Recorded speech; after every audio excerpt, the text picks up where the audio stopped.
어제 묵상한 6장 11절에서 이 히브리서 저자는 소망의 풍성함 또는 희망의 확실함을 끝까지 잘 간직하라고 부탁하였습니다. 우리가 예수님을 믿음으로 품게 된 그 소망을 우리가 잘 간직하고 그 소망이 반드시 이루어질 것을 굳게 믿을 때 우리가 이 예수님을 믿는 신앙생활에서 떠나지 않게 될 것입니다. 오늘 본문은 하나님께서 우리에게 약속하신 것은 확실하게 이루어진다는 점을 강조해서 말합니다. 그래서 우리의 소망은 결코 헛되지 않는다는 말씀입니다. 히브리서의 저자는 아브라함을 예로 들어서 하나님이 하신 약속은 반드시 이루어진다고 말합니다.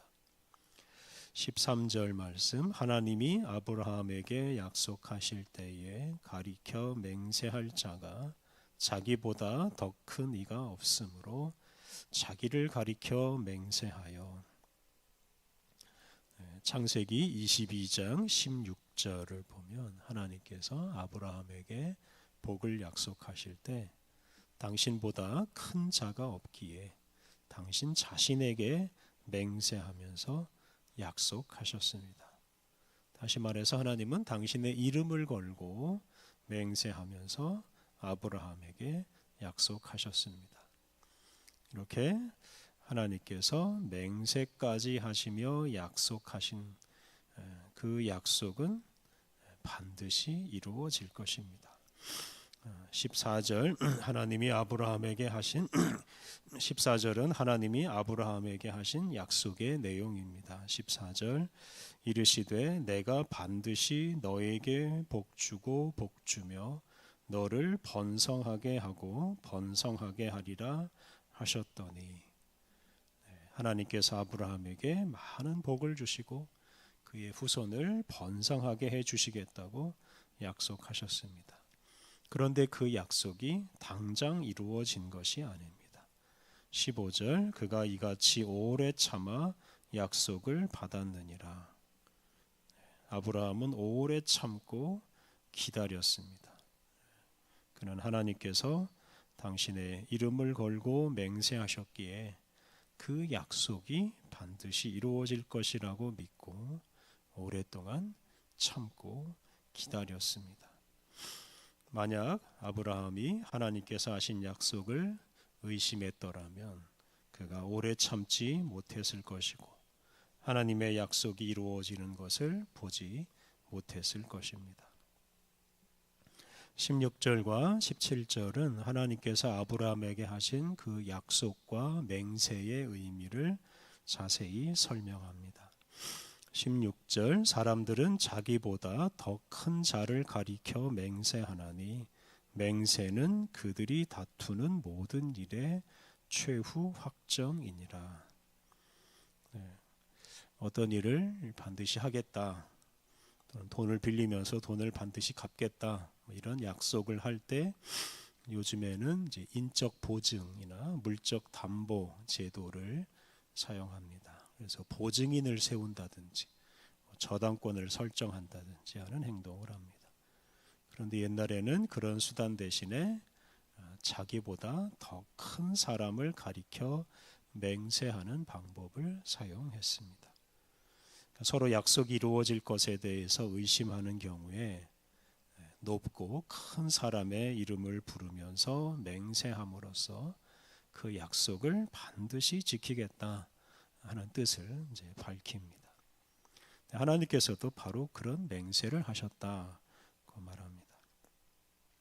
17절 하나님은 약속을 기업으로 받는 자들에게 그 뜻이 변하지 아니함을 충분히 나타내시려고 그 일을 맹세로 보증하셨나니. 하나님은 당신의 약속,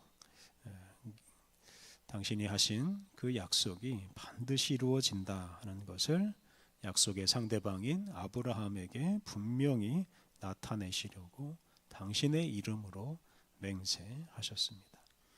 이렇게 하나님께서 맹세까지 하신 것은 연약한 아브라함이나 연약한 우리 사람에게 당신의 뜻이 변치 않고 반드시 이루어진다 하는 것을 보여주기 위함입니다.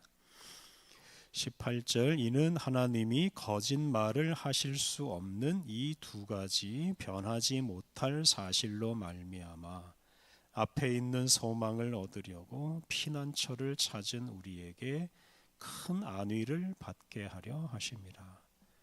새 한글 성경, 하나님의 약속과 맹세, 이 두 가지는 바뀔 수 없습니다.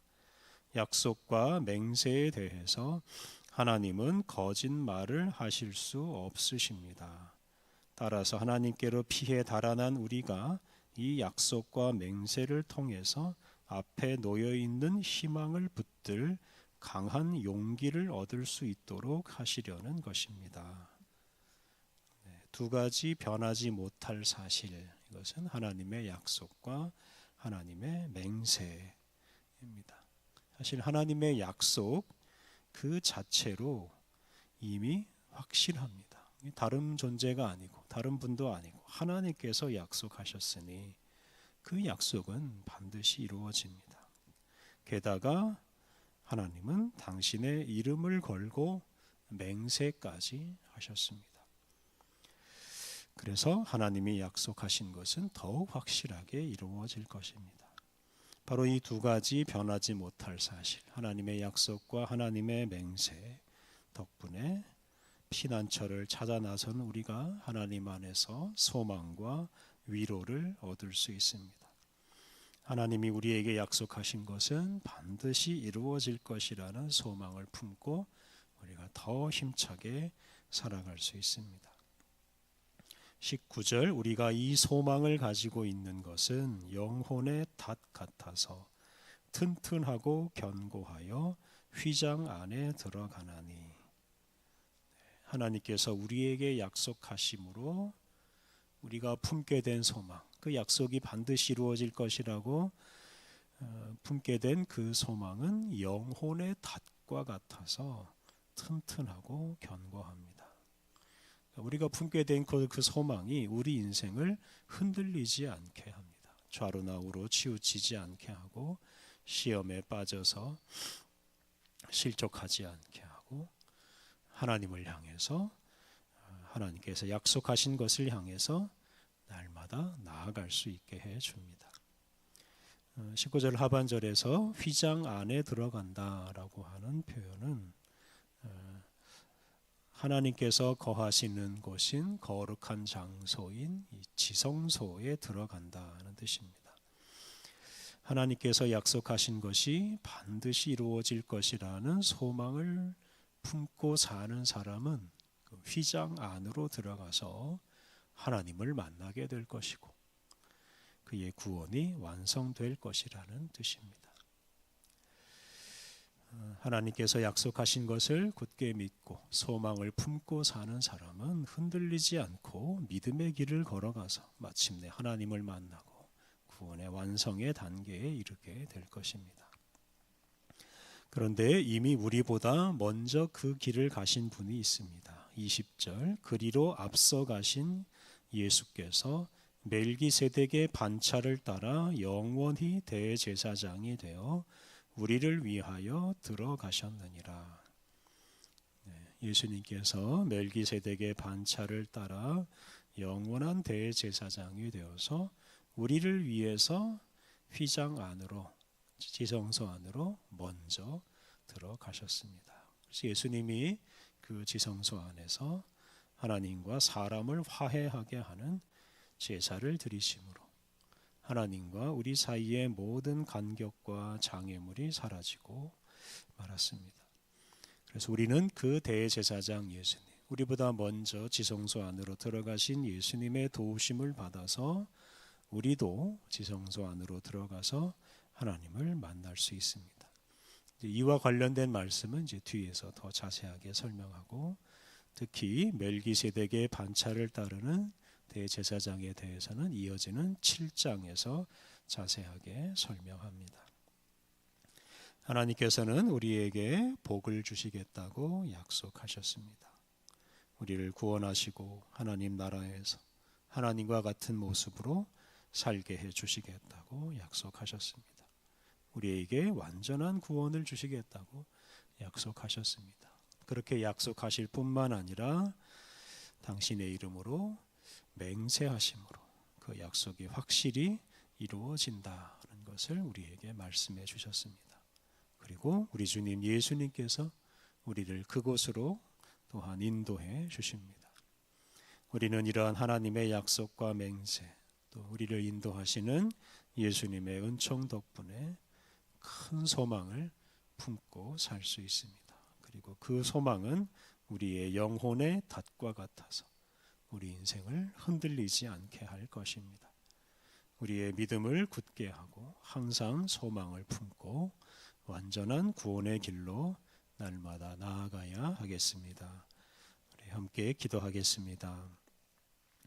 우리를 사랑하시는 하나님, 주님은 우리를 구원하시고 우리에게 복을 주시겠다고 약속하시고 또한 맹세하셨습니다. 이것이 우리의 소망입니다. 이 소망을 끝까지 깊이 품고 흔들림 없이 믿음의 길을 가게 하여 주옵소서. 그리하여 시험과 박해를 잘 이겨내고 주님이 약속하신 완전한 구원에 이르게 하옵소서. 은혜로우신 하나님, 한 주간 우리의 삶을 이끌어 주셔서 오늘 여기에 이르게 하시니 감사합니다. 험한 세상에서도 주님께 소망을 두고 주님께 뜻이 이루어질 것을 믿고 살게 하시는 하나님, 오늘도 내일도 변함없이 우리를 사랑하시는 주님께 감사하며 오직 주님의 뜻을 따라 살게 하여 주옵소서. 하나님, 오늘 모든 일정도 주님이 주관하여 주시기를 간절히 바라오며 예수님의 이름으로 기도드립니다. 아멘.